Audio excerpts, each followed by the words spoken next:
Jalani semua menjadi lurah ini, saya los. Iya, pokoknya ya wis memang dari awal kan wis tak niati ini loh Mas. Aku wis niat dadi lurah, saya sudah tahu konsekuensinya. Dadi lurah ki mesti kok ngene iki. Ya. Ada suka dan duka ya aku minta jalani aja. Saya itu tidak punya uang banyak, bahkan tidak punya uang gitu loh. Iya. Lho iki saya nggak punya uang, ning pengen bantu. Lah piye carane iki? Lah untuk kedepannya itu dari awal itu saya sudah menggandeng sama Karang Taruna.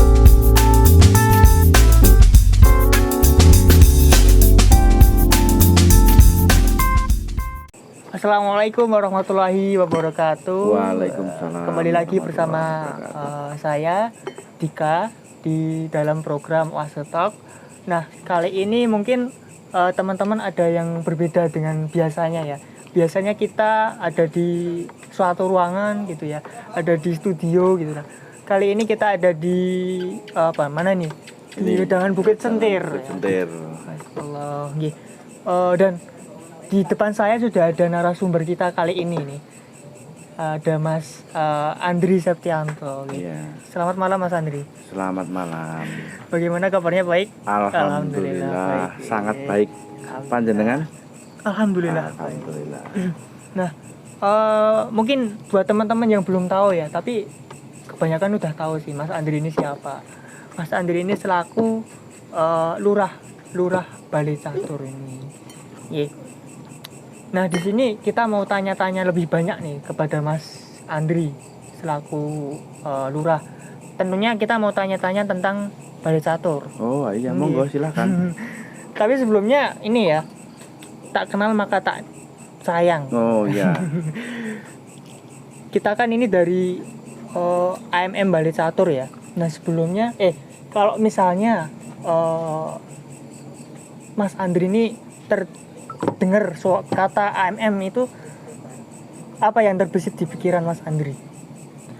Yang terbersit dalam pikiran saya itu setelah mendengar Kata AMM, ya. itu yang jelas di situ langsung muncul muda-mudi itu yang bergerak di bawah Muhammadiyah. Itu yang saya dalam pikiran saya seperti itu. Iya. Ya. Dengar kata AMM langsung oh iki cah anak-anak muda yang di bawah Muhammadiyah. Iya. Ya, Tapi untuk program-programnya belum tahu ya. Program-programnya selama ini masih belum tahu ya. Nah, iya jelas karena AMM kan singkatannya dari Angkatan Muda Muhammadiyah. Angkatan Muda Jelas. Nah, kalau program dari AMM Balai Catur ini ada banyak, Mas. Oh, banyak sekali. Banyak sekali. Ada kajian, ada home visit, ada apa lagi ya? Kalau dari bidang ekonomi ada balai belanja, tapi sekarang baru maintenance, baru off gitu. Banyak sekali kalau program dari AMM ini. Terus langsung kita masuk ke pertanyaan ya Mas Lurah. Oh iya. Silahkan. Gini, kan Mas Lurah ini sebagai generasi muda mewakili kami sebagai kaum milenial gitu ya. Nah, itu kok berani gitu memimpin Balai Catur. Padahal kan biasanya kalau yang menjadi lurah itu yang tua-tua, bapak-bapak yang umurnya ya udah di atas 40-an lah. Nah, tapi kok Mas Andri ini memberanikan diri untuk mewakili kami loh, Mas. Gimana? Oh iya. Memang untuk jabatan lurah itu memang pikiran dari masyarakat itu stigmanya itu selalu yang harus yang pengalaman. Pengalaman tuh dan cenderung ke yang usia yang tua. Nah, itu. Lah dulu saya itu memberanikan diri itu yang pertama. Itu karena saya itu dari dulu itu saya itu punya niat, itu punya keinginan, itu saya itu ingin membantu warga masyarakat di Balai Catur. Oh, iya. Pengen bantu warga masyarakat. Akan tetapi sayangnya saya itu tidak punya uang banyak, bahkan tidak punya uang gitu loh. Iya. Lho iki saya nggak punya uang, ning pengen bantu. Lah piye carane iki? Nah, kebetulan pada tahun 2019 itu ada sriwing-sriwing akan ada pemilihan lurah ataupun pengisian ataupun pendaftaran yang akan dilaksanakan mungkin di tahun 2020 awal. Nah itu dalam pikiran saya langsung terbersit, iki jabatan lurah. Nah saya terus karena saya punya motivasi ataupun keinginan ingin membantu masyarakat, pikiran saya nanti lurah itu kan seorang pimpinan di wilayah, walaupun di wilayah kecil, wilayah kelurahan. Ya. Tapi paling tidak lurah itu kan punya kebijakan, punya kewenangan.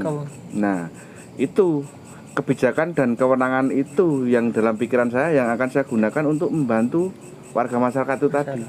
Dengan kekurangan saya tidak punya uang, berarti otomatis saya kan nggak bisa memberi uang. Dengan setelah saya menjadi lurah, saya punya kebijakan, punya kewenangan. Nah, kebijakan yang saya punyai tersebut yang akan saya gunakan untuk membantu warga masyarakat di Balcatur. Iya. Dan alhamdulillah sekarang sudah terwujud keinginan ataupun cita-cita saya tersebut, tujuan saya tersebut. Maka sekarang tinggal saya melaksanakan apa yang dalam pikiran saya dulu, yang menjadi motivasi saya dulu itu. Itu menjadi tanggung jawab saya sebagai lurah Balcatur untuk membantu warga masyarakat dengan kebijakan, kewenangan maupun program untuk masyarakat ke depan. Seperti itu, Mas. Berarti memang apa namanya? Dulu awal mulai itu memang pengen bantu masyarakat. Iya. Membantunya dengan menjadi lurah. Iya. Dan membuat kebijakan-kebijakannya. Intinya bisa membuat apa ya? Masyarakat itu lebih maju, lebih sejahtera seperti itu ya. Iya. Oke. Nah, apa namanya? Kalau untuk 1 tahun ini sudah ada rintangan untuk menjadi lurah itu apa aja? Terus suka-dukanya gimana? Ya rintangan, suka-duka itu pasti ada. Pasti ada ya. Dari awal kita masih asing, belum pernah bergaul di situ. Saya kira yang pertama menjadi kendala ya karena saya dianggap dan saya memang umur masih muda dan di Kelurahan Balcatur itu saya masih usia di atas saya itu ya memang pertama agak canggung. Itu tapi setelah berjalannya waktu mulai dari 1 minggu, 1 bulan sampai sekarang kendala-kendala seperti itu sudah tidak ada masalah. Jadi menurut saya untuk rintangan-rintangan itu ya bagi saya rintangan yang tidak terlalu menghambat.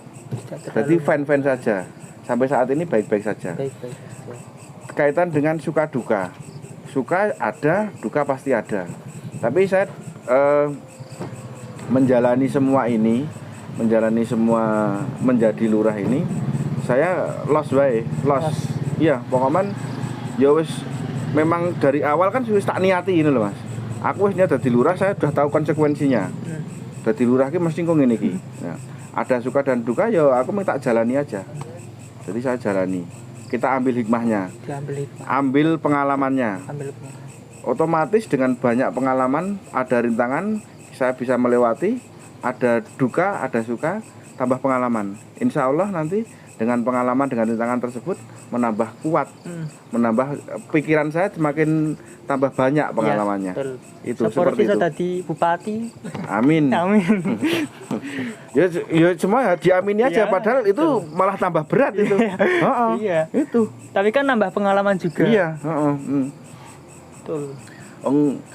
Seorang pemimpin semakin banyak yang dipimpin itu otomatis tanggung jawabnya ya semakin besar. Iya.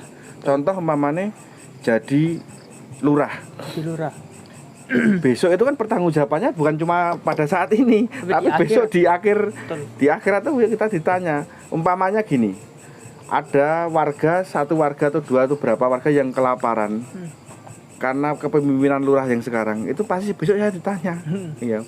Maka dari itu ya sebisa mungkin Mas, semaksimal mungkin saya gunakan kewenangan ataupun yang saya punya ini untuk warga masyarakat supaya tidak ada yang kekurangan. Ya paling enggak kita semaksimal mungkin, semampu saya dengan program-program yang ada dari pemerintah ataupun dari kelurahan sendiri.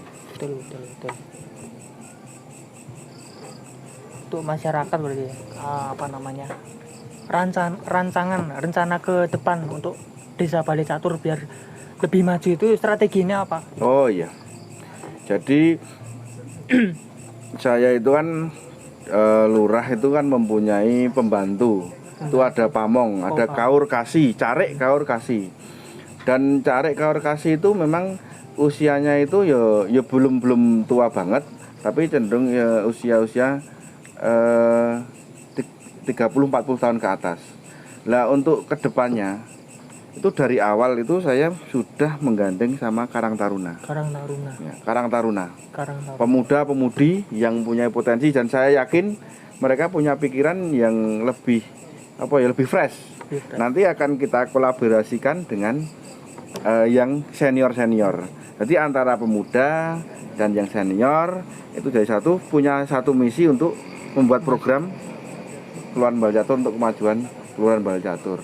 Sekarang kegiatan-kegiatan Karang Taruna, insya Allah saya siap untuk membackup apa yang dibutuhkan Karang Taruna, apa yang mau program yang akan dijalankan dari Kelurahan Bal Catur itu saya maksimalkan, termasuk dengan penganggaran dana dari 21 ini dan nanti saya ke berikutnya.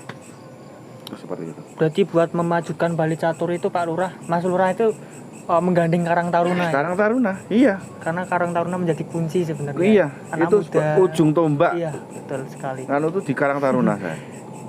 Bukan saya terus mengabaikan pamong, pembantu kaur kasih, enggak, tapi untuk Karang Taruna itu memang kita beri porsi lebih untuk ke masyarakat, kita beri porsi. Kalau boleh saya tahu ya,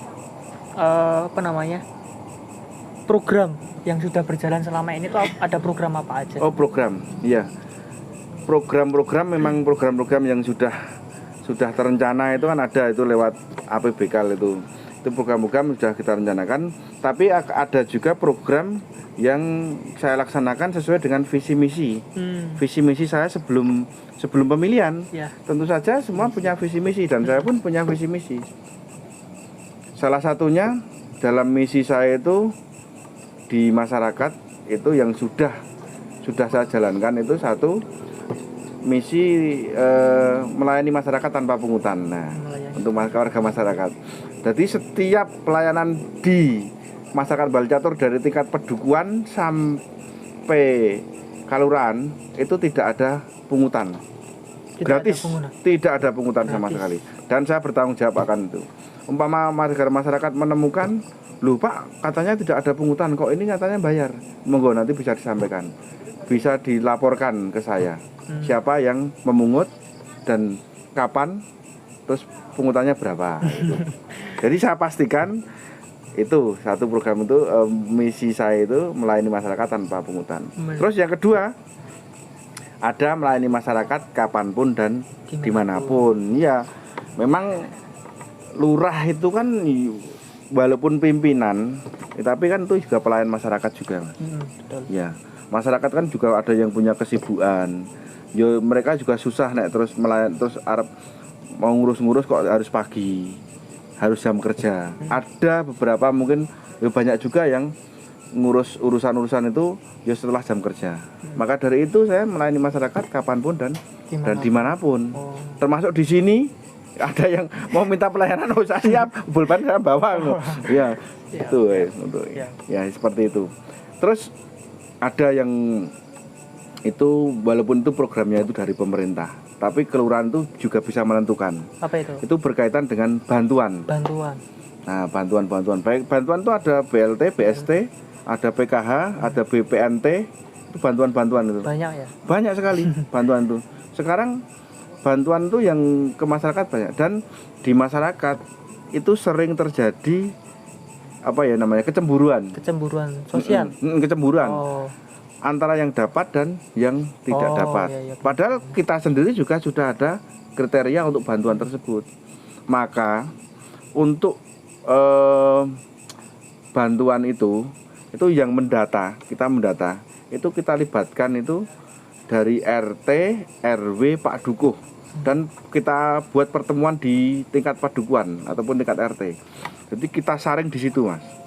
Jadi bener-bener sing layak sama yang tidak layak kita cut di situ, kita coret di situ. Nah, dulu pernah dapat, terus ternyata sekarang dapat lagi, ternyata itu sebenarnya tidak layak dapat bantuan, itu kita coret. Oh. Kita coret, kita usulkan yang baru, yang benar-benar butuh. Nah nanti terus kita ajukan ke dinas sosial, walaupun nanti yang menentukan dinas, tapi kan paling tidak kita sudah mengajukan. Seperti itu. Oh, ya. Gitu ya. Keren. Terus ada lagi nih. Kalau yang belum, itu kan tadi yang udah terlaksana ya? Udah terlaksana. Selama ini udah terlaksana. Iya, sudah. Gitu. Kalau yang belum terlaksana apa nih kira-kira? Belum terlaksana, saya ingin membuat badan usaha milik desa. BUMDes. Nah, itu BUMDes. Kalau sekarang di kita Bumkal, badan usaha milik kelurahan, karena DIY itu bukan desa, kelurahan. Nah itu, ini kita sudah sama Karang Taruna kita sudah ngobrol-ngobrol. Ini tahun ini harus kita punya BUMDes 21 ini. Nanti untuk pelaksanaan tahun 22. Kita sudah MOU sama UAD. Universitas Ahmad Dahlan sudah MOU kerjasama sudah. Tinggal bulan Desember ini kita musyawarah kelurahan untuk pembentukan BUMDes. Dan nanti kemarin saya sudah ngobrol-ngobrol sama Ketua Karang Taruna. Itu nanti Karang Taruna tak pasrahi untuk yang jadi pengurus BUMDes bahkan direkturnya. Nah itu berarti pengurus BUMDesnya itu dari anak muda juga. Anak muda. Ya itu Ketua Karang Taruna itu Mas Sahrul itu sudah kemarin sudah kan. Ayo Mas, jenengan siapkan pengurus-pengurus BUMDes. Siap, langsung kita muskalkan seperti itu. Insya Allah nanti tahun 2022 kita realisasikan dengan anggaran yang kita anggarkan, tentu saja seperti itu. Oke, banyak sekali berarti ya obrolan kita pada malam hari ini. Oke, ini pertanyaan yang terakhir nih. Apa? Belum. Hambatan. Oh, hambatan. Ya, hambatan ya. Terakhir. Ya seperti yang saya sampaikan di awal tadi. Memang hambatan itu memang banyak. Ya ada. Tapi kan selama kita itu berpikiran dengan banyaknya rintangan, banyaknya hambatan, justru malah kita bisa melewati itu semakin memperkokoh kita. Iya, betul. Semakin memperkuat kita. Malah saya bersyukur ada rintangan, ada hambatan itu. Ternyata saya bisa melewati. Ternyata saya bisa melalui hambatan-hambatan rintangan tersebut. Yang penting saya berprasangka baik saja. Jadi pengalaman juga ya. Jadi pengalaman itu pengalaman yang paling berharga, Mas. Ya? Iya. Oke. Terus ini yang terakhir nih. Iya. Terakhir. Kalau pesan untuk anak muda khususnya di Balai Catur ini apa nih? Sebagai generasi penerus kepemimpinan. Oh iya. Jadi saya lihat itu di Balai Catur ini potensi anak muda itu potensinya luar biasa. Termasuk dalam kita kan saya sering diskusi, sering ngobrol-ngobrol sama Karang Taruna, sama tokoh-tokoh pemuda. Itu mereka itu punya wawasan yang malah jauh sekarang itu, lebih kreatif itu pesan saya itu tetap yang penting kegiatan-kegiatan itu sekarang kan banyak kegiatan yang bahkan cenderung ke negatif karena pengaruh mungkin pengaruh pergaulan, pengaruh lingkungan juga. Nah itu saya pesan untuk anak-anak muda untuk selalu berkegiatan yang positif dan buat program-program yang mungkin bisa untuk kesejahteraan masyarakat banyak. Terus setiap mau membuat program atau melaksanakan tujuan apapun, cita-cita apapun, nomor satu itu kunci. Itu minta restu sama orang tua. Restu sama orang tua. Nah itu bapak ibu. Nah terutama ibu. Bu minta restunya, mohon doanya. Insya Allah kalau ibu merestui, mendoakan apapun yang dicita-citakan anak tersebut tercapai. Insya Allah ya. Dari pemuda tersebut pasti kelakon, pasti terlaksana.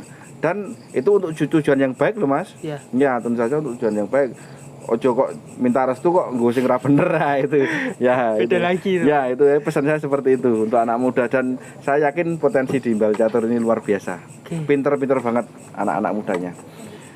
Pikirannya udah maju gitu ya. Iya, bahkan kreatif. Iya, bahkan saya sendiri tertarik untuk menggunakan pikiran-pikiran anak muda tersebut untuk kemajuan Kelurahan Bali Catur, kita gandeng mereka. Betul. Kita fasilitasi dengan Karang Taruna tersebut. Dan mungkin AMM besok saya ingin sering bertemu, berdialog, berdiskusi. Ayo duwe usulan apa? Siap. Itu semoga ya. Oke, teman-teman, itu tadi perbincangan kita pada kali ini dengan Mas Lurah, Mas Andri. Ya. Intinya dalam memajukan kemajuan Desa Bali Catur, Mas Lurah ini selalu menggandeng anak muda, selalu menggandeng Karang Taruna untuk memajukan gitu, untuk memajukan, menyejahterakan masyarakat Bali Catur juga gitu. Ya mungkin itu saja untuk obrolan Oase Talk pada malam hari ini. Sekian dari saya. Kurang dan lebihnya mohon maaf. Wassalamualaikum warahmatullahi wabarakatuh. Waalaikumsalam warahmatullahi wabarakatuh.